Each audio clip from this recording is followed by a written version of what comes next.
Okay, so today's episode 4 of Tell Your Story will feature Joe McCarville from the great state of Iowa, and is a trainer of goal line training, and he's one of the hosts of We Speak Dispatch. So Jim Brown is from West Virginia, and his way of going about getting the state to recognize dispatchers as first responders in his state was he went county by county and got proclamations. And after all but like 3 counties proclaimed their dispatchers as first responders, he then took that to the state legislature, and that's how they got their law passed in the state of West Virginia. So today I'm interested, and I'm sure our audience is interested, to find out what happened in the state of Iowa, and could you explain how that process all started? Absolutely. First of all, thanks, Jim and James, for having me on today. It's great to join you guys and meet you, Jim, as well. I've met James previously. For those that don't know me, my name is Joe McCarville. I am the owner and instructor for 911 Gold Line Training, have over 20 years 911 experience. And how the state of Iowa ended up passing first responders, it's an interesting story, but I want to take you back just a little bit because it's going to make the whole story make sense. We got involved with lobbyists at the state level and started to learn about our legislature and educating 911 dispatchers, our APCO and NENA in the state of Iowa, on how to communicate with those legislators, how to provide information to them to get a bill drafted or get a bill into the legislative session, because there was the whole issue of 911 surcharge monies and states diverting some of that money inappropriately, whether or not your state was on that list or not. There was some discussion about number 1. Yeah. And one of the things that we had going on in the state of Iowa was we wanted as much money to come back to the local PSAPs as possible, the local 911 centers. So we decided to get involved. And first step was who do you reach out to get representation at the state level, and how do you find a lobbyist? So we started studying and learning about lobbyists and who they represent and who would be the best to represent 911 that kind of already understood what it is that we do. And for the first few years, it was just learning how to communicate with the legislative session. And I know that I struggled to communicate with our lobbyists because at times I would get frustrated and I wasn't real familiar with the political spectrum. And so I had to learn how to communicate with them. I was the Iowa APCO president at the time. And so what we did was really got involved at educating our legislators on how come that local 911 surcharge money is so important. And so we really had a leg up when we started and wanted to approach this first responder thing, because we had already worked with our legislators. And so what I would encourage everybody to do in your state, number one, the first thing you have to do is, do you have your agency's permission to speak on behalf of your agency? And That's a very good point. For my agency, I separated it. I made sure that whenever I was speaking to the legislators, I was speaking to the legislators of where I lived, and I was speaking to them as a citizen. I tried never to speak on behalf of our agency. Now, I was the Iowa APCO president at the time, which our agency did support. My agency supported, but I still kept it separate. And I'm fortunate enough in this situation, I don't live in the jurisdiction that I work in. So my senators and House of Representatives were different than where I work. So the people I was reaching out to are the legislators of where I work or where I live at. So then I would schedule emails to send to them and ask for meetings. Can I call you? Can I educate you? And I would talk to them about the 911 surcharge and why it's important to come back to the local area that I lived in. There you go. Because I had a right as a citizen to contact those people. And so if you're going to speak on behalf of your agency, I can't say it enough. Make sure you have your agency's permission. That's one of the most important things. But then we started to set goals. We got involved with our lobbyists. We decided to set goals for the next year and what our priorities were. And so one of the things that we do is we have a spring and a fall conference at Iowa APCO and Iowa NENA.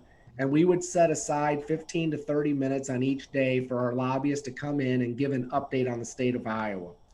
And the first time we started doing this, most 911 dispatchers that aren't involved or don't know how the process works were kind of overwhelmed. So we started at a very basic level of who they are, what they do, and why they're representing us. And then we started to gain momentum with people that wanted to get involved. And one of the things we did one year is we had our day at the Capitol, where Iowa APCO and NITA went, and we had these little flyers printed out of who we were and what we're working on. And we had some snacks and some beverages so that the legislators that would come out, we could give that to them and meet with them. But it's constant communication, not only with your legislators, but also with or your APCO and NITA boards and other 911 dispatch boards that may reside in your state.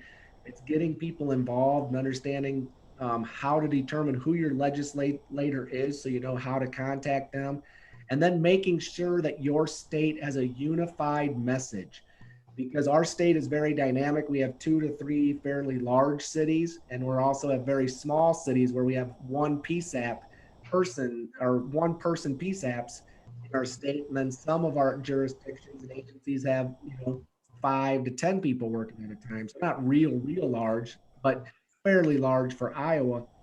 And our message had to be consistent. So involving everybody to make sure that when you say, these are our priorities for 911 in our state, that I'm saying the same thing that somebody from another PSAP is, and making sure that it's a consistent message. Once you get that That's messaging right, then you reach out and you can do templates, and you can put, insert your local information here or where you live. But that way your message is consistent to your legislators. I know our first year, we struggled to be a little consistent with our message because some people liked the way it was going and some people didn't. And so we had a lot to learn at first. And then also understand that once the bill is drafted, it may not make it into the session that year. It may not even make it past the funnel deadline, or it may not make it past deadlines. It may lose momentum. It may not garner bipartisan support, or it may pass the House, but not the Senate. And so you really have to stay focused on the fact that these are long-term goals. It may not happen overnight, but the more we educate our legislators on what we do, so that people understand we do a lot more than just answer a phone and talk on a radio. And absolutely. And again, it's a process, like you said. So if you write an email and you don't hear back for 3 or 4 weeks, don't get discouraged and think it's never going to happen. It may take, 3 or a month or 2 months before you even get a response back from whoever you had attempted to reach out to. I mean, I remember I sent an email to my local congressman, and I totally forgot I even sent it. And I opened my email up, and boom, there's his letter saying, "Thank you for contacting my office. I'm very proud that you have showed support for your coworkers and yourself. And yes, I'm on board with the at that time it was about the 911 Saves Act, and he's like, I'll sign on as a co-sponsor for that." So again, it's not going to happen overnight. And whenever you reach out to people, don't expect an email the next day to be waiting for you when you wake up.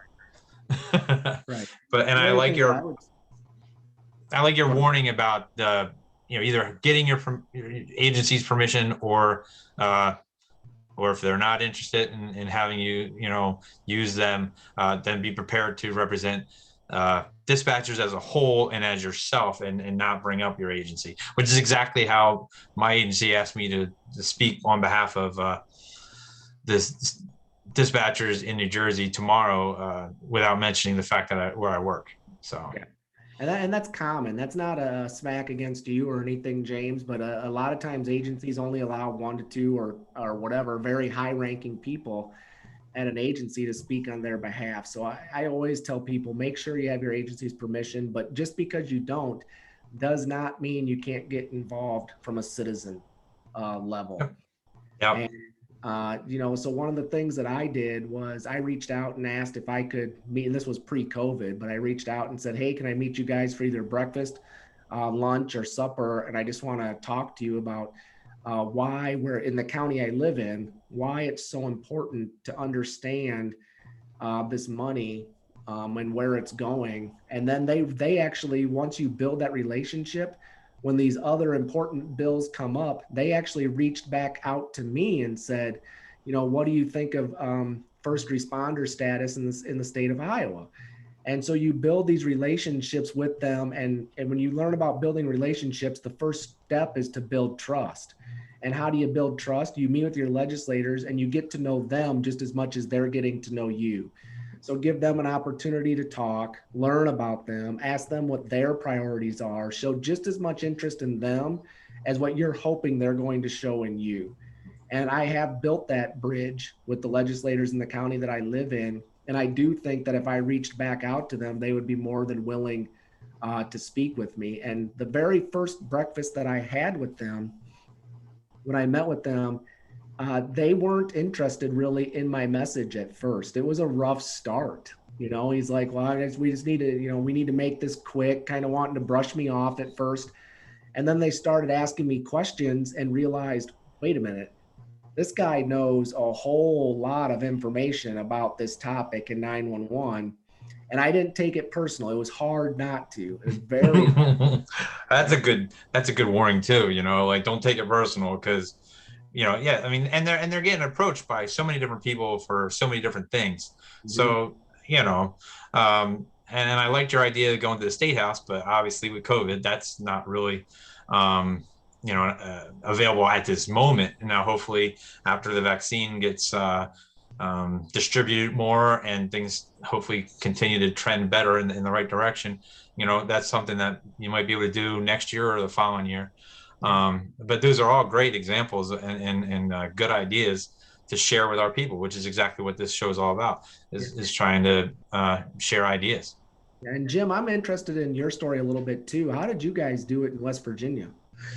Well, I'll tell you what, they were having a first responder day, and they were showing all of the local firefighters, the EMS, the different people that they called first responders. And I said, no, wait a minute, what about 911 dispatchers?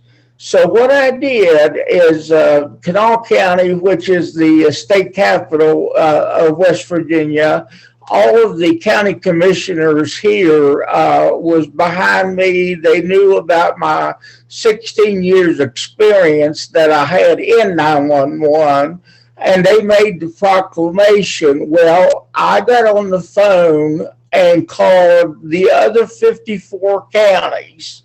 Now, it took me 3 days, and some of them were saying, well, who are you with? And I looked around and I said, well, right now I'm by myself, but I am going for every 911 dispatcher in the country.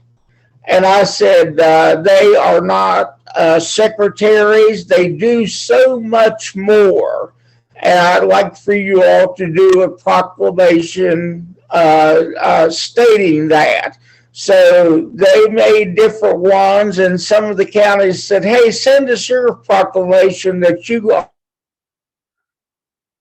already have, and we'll go from there. We'll just change the lettering or do it. Yeah. And so they did, and I finally got 48 out of the 55 counties. The legislature saw that, and they somebody said, now you're going to have some rough go around with some of these senators and stuff like that. And I just made the bold reaction, well, this is a election year. And the next thing we know, it was passed in the House and the Senate without a single negative vote. Yeah, I think we were as well. I'm not 100% on that in Iowa, but when it finally did make it through the legislative session, I think it had bipartisan unanimous support as well.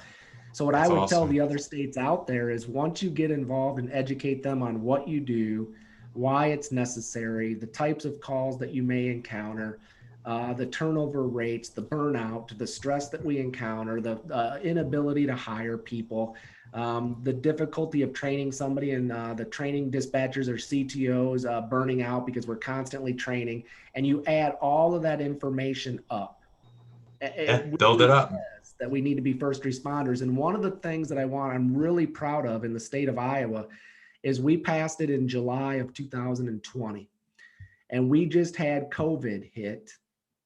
And due to our first responder status in the state of Iowa, we were able to get vaccines in category what we call in our state 1B, which is to first responders. So our 911 dispatchers were offered the vaccine quicker than what they would have been if we didn't have first responder status. And running a 911 center in this state, that has just been extremely beneficial for me to know that our employees that want to get the vaccine have been offered it at the same time as police and firefighters and other law enforcement personnel throughout our state. So I think it's a great thing to continue to educate your people about. I think the realistic things are, how do you get representation at the state? How do you get involved? And the one thing that we haven't talked about yet, either between Jim or what I've been saying, is I said, get your agency support to speak on their behalf or not speak on their behalf, but also know that your agency, your chief or your sheriff or whoever you report to, city council, county board of supervisors, emergency management people, to ask them to support the bill as well. And if you can get letters of support from your agencies that you dispatch for, I think it goes a long way with the legislators making the decision whether or not to move us to first responders. Make sure you don't step on any toes and you go right up the ladder, and that is a lot smoother operation. Yep. Very Absolutely. good point, Jim. Yep, very good point. You don't want to step on any toes or catch the agencies you dispatch for off guard. You want to respect their opinion. And basically, like I said, the first thing you have to do at any relationship building thing is to build trust. And that's with the people that are other 911 dispatchers in your state, that this is a good thing for your state, and start educating the 911 dispatchers in your state, educating them on why we need to get involved at the state capitol. Then you find out how to get involved at the state capitol level, figure out how a bill works and what other bills, if you do get representation, that you may be able to support to help get pushed through as well, so that you're starting to get more support of other people that may be able to support you down the road. And it's just it's an interesting thing. It's a little dry at first, and a lot of people look at it and say, oh, it's legislation, it's boring, or it's dry.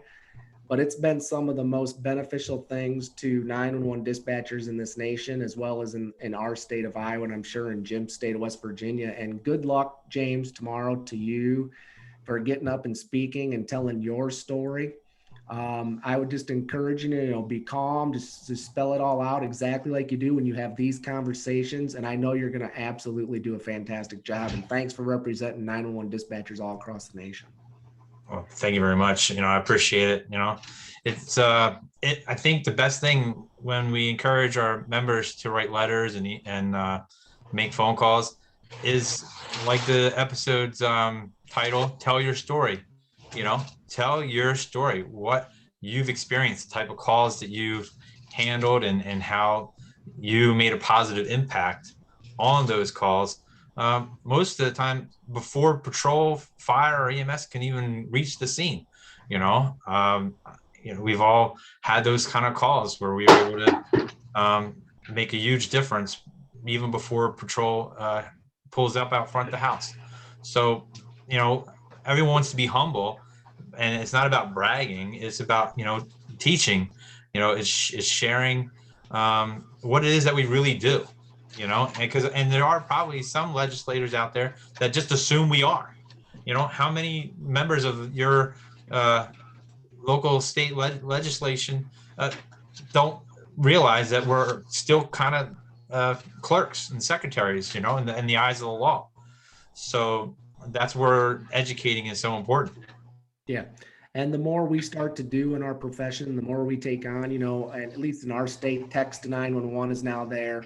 I'm guessing that's just going to continue down the road with video and pictures to 911.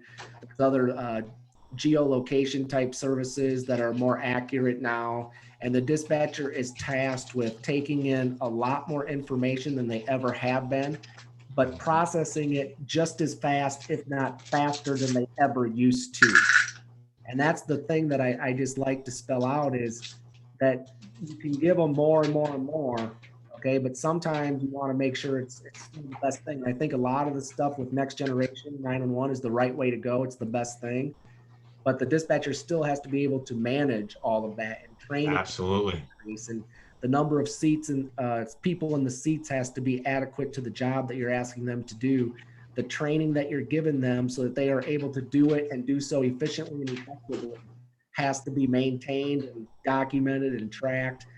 And so this is a really big topic. It's giving the dispatchers the tools to be successful so that we can work with our community to protect them to the best of our ability while providing protection to the responders that are coming to help them. And if we can continue to do all that, that's just fantastic. Yeah, no, I completely agree. Jim, do you have anything more to add or any additional questions? I'd like to add a couple of things. We have a couple of 911 dedicated dispatchers. One is getting ready to retire with 34 years. And I asked him the question, and after the bill was passed, I said, Blaine, did you ever think that this would pass or this would happen in your career before you retired? He said, Jim, I'll have to be honest with you. I didn't think it would ever happen. But we also have a sad moment, but it's happiness too, because he's a lot better off. We had a 911 first responder by the name of Rusty Brown, no relation whatsoever. He had some surgery in the hospital, and he never recovered. And he was about to retire at the end of March 31st. Would have been his last day. So we think about memory about him, but it's all good in West Virginia. Awesome. And thank you for that shout out to both of those gentlemen. And we must take a shout out to the dispatcher, Ms. Cooper out of Phoenix, Arizona. So much stuff that we could talk about, and understaffing is definitely a topic that needs to be addressed in the future. So we're running out of time, and I just want to thank Joseph McCarville from Goal Line Training and We Speak Dispatch for sharing Iowa's adventure in the first responder reclassification efforts. Yeah, so thank you for your time. I just want to thank the current presidents in Iowa of APCO and NENA. They were the presidents when the bill actually passed, and they did a great job at maintaining our momentum and keeping it going. And I'm really proud of everybody in our great state of Iowa. So congratulations to them as well. Joseph, you keep up the great work there in Iowa with the Gold Line. You're doing a super job there. James, you got this. You'll have no trouble tomorrow. And I thank both of you for being here today. This has been a fantastic episode number 4. Awesome. Thank you very much, gentlemen. Have a good night.